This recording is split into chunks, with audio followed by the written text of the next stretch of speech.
السلام علیکم ورحمۃ اللہ وبرکاتہ۔ اگر آپ روزانہ کی ایک صحیح حدیث سننا چاہتے ہیں تو اس چینل کو سبسکرائب کر لیں۔ شکریہ۔ بسم اللہ الرحمن الرحیم۔ آقا کی ذات پر محبت سے درود پڑھ لیں۔ الصلاۃ والسلام علیک یا رسول اللہ وعلی آلک واصحابک یا حبیب اللہ۔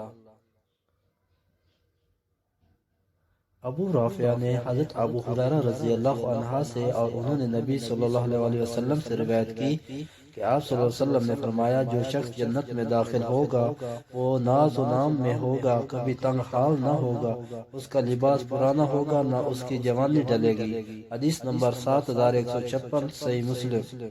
اگر ہو سکے تو اپنے والدین اور آقا کی ساری امت کے صالح ثواب کے لیے اس حدیث کو زیادہ سے زیادہ شیئر کریں۔